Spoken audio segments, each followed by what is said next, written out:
কিন্তু পৃষ্ঠ 20-এর 1-1 নং। কেমন? এটা কি অঙ্ক? সরল অঙ্ক। হিসাব করি। এই ধরনের অঙ্ক করার সময় আমাদেরকে আগে নিয়ম মানতে হবে কিছু। প্রথমে প্রথম বন্ধনীর কাজ করতে হয়। কিসের? এটা হচ্ছে প্রথম বন্ধনী। তারপর হচ্ছে দ্বিতীয় বন্ধনীর কাজ করতে হয়। তারপর তৃতীয় বন্ধনীর কাজ করতে হয়। তারপরে গুণ ভাগ। গুণ ভাগের মধ্যে যেটি আগে থাকবে সেটির কাজ করতে হয়। তাহলে ধরো আমরা হিসাবে ভাগ ধরি আগে।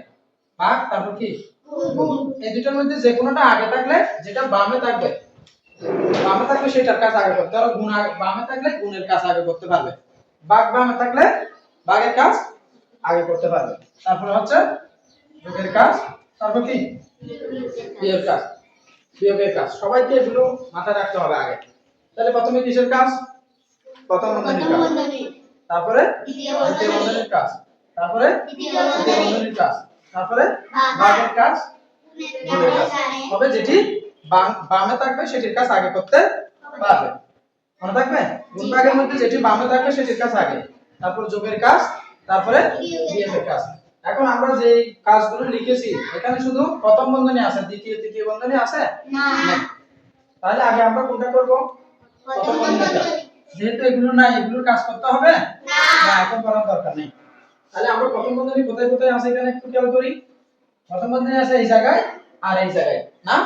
তাহলে এই দুটো কাজ করতে পারবো কিনা? তাহলে একটু করি। ওই জায়গায় লিখে লিখে চলে যাচ্ছি। এখানে 56 থেকে 40 বিয়োগ, তাই না? 56 থেকে 40 বিয়োগ করলে কত হচ্ছে? 6 থেকে 0 বাদ দিলে একক থেকে একক বাদ দাও, কত? 6। 5 থেকে 4 বাদ দিলে 1। অর্থাৎ 56 থেকে 40 বিয়োগ করলে কত হয়? 16। এখন কি আমরা আবার ব্র্যাকেট দিব? না। যখন একটা সংখ্যা হয়ে যায় তখন আর ব্র্যাকেট দেওয়ার দরকার নেই। তাহলে আসে কি চিহ্ন এখন? ভাগ। এরপরে আছে আবারো এই প্রথম বন্ধনীতে 2 গুণ 4। 2 কে 4 দ্বারা গুণ করলে কত? 4 দুগুণে 8। তারপর আছে যোগ 5। এতটুকু বুঝছো? জি। কঠিন লাগতেছে? না। এবার একটু আমাদের আর উপরের লাইন তাকানোর দরকার নেই। এই লাইনে দেখবো আমরা। এখানে কিসের কাজ আছে? বিয়োগ, ভাগ, নাকি যোগ। এখন কোনটার কাজ করব কে বলতে পারবে? ভাগের কাজ। তাহলে ভাগ এই দুটার মধ্যে না? জি। তাহলে এগুলো লিখে ফেলবো শুধু। 6 বিয়োগ এতটুকু লিখে ফেলতে পারছি। 16 কে 8 দ্বারা ভাগ করলে কত? 2। তাহলে যোগ কত? 5। এবার দেখা যাচ্ছে যোগ বিয়োগের কাজ। ঠিক আছে না? জি। এখন যোগের কাজ আগে করতে হবে না? জি। কিন্তু এখানে যোগের সংখ্যা কোনটা কোনটা বলতে পারবে? 2 ফার্স্ট। 2 ফার্স্ট? না। 2 এর আগে তো বিয়োগ চিহ্ন। 5 এর আগে কি? যোগ। যোগের সংখ্যা হচ্ছে কোনটা কোনটা?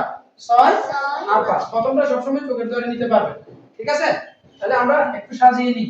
6 যোগ কত? 5। অর্থাৎ যে দুটো যোগের আছে সেই দুটো আলাদা করে ফেলছি, বিয়োগটা পরে নিয়েছি। কেমন? এখানে কোনো কাজ করি নাই, শুধু সাজানো হয়েছে। ঠিক আছে? আগে পরে যেমন 6 আছে যোগের সাথে যোগেরটা নিয়ে আসছি, বিয়োগটা আলাদা করছি। এই কাজটা না করলে অঙ্ক কি হবে? ভুল হবে। তুমি যদি এই দুটো যোগ করে ফেলো তাহলে অঙ্ক ভুল হবে, অবশ্যই ভুল হবে। কারণ এই দুটো বিয়োগ যোগ করলে তো 7 হয়ে যাচ্ছে। 7 থেকে 6 বিয়োগ করলে -1 হবে না। এখানে যোগের সংখ্যা কত? 6। প্রথমটা সব সময় যোগের ধরে নিবা। তাহলে আরেকটা চিহ্ন দেখবে সব সময়, সংখ্যার আগের চিহ্নটা অবশ্যই দেখতে হবে। সংখ্যার আগের চিহ্ন, যেমন তোমরা যদি এই দুটো যোগ করে ফেলো অঙ্ক আর হবে না, কারণ এটা হচ্ছে বিয়োগের সংখ্যা। এই যে 2 এর আগে কি চিহ্ন আছে? বিয়োগ। মনে থাকবে তো? জি। তাহলে 6 এর সাথে এই 5টাকে নিয়ে আসতে হবে। এটাও যোগের, এটাও যোগের। এবার যোগ করতে পারি কিনা? 6 5 কত? 11। বিয়োগ কত আছে? 2। 11 থেকে 2 বিয়োগ করলে কত হয়? 9। তাহলে উত্তর কত? 9। বুঝতে পারছো কিনা? জি জি। সহজ না কঠিন? সহজ। এই জায়গায় সবাই ভুল করে ফেলবে না? এটা একটু খেয়াল রাখতে হবে। এখানে চিহ্নের ব্যাপার আছে। আমি যদি যোগের সাথে যোগ না করি, বিয়োগের সাথে যোগ করে ফেলি, তাহলে আর অঙ্ক হবে না। এটা সবাই মনোযোগ দিয়ে এই জায়গাটা খেয়াল করবে। কেমন? ধন্যবাদ।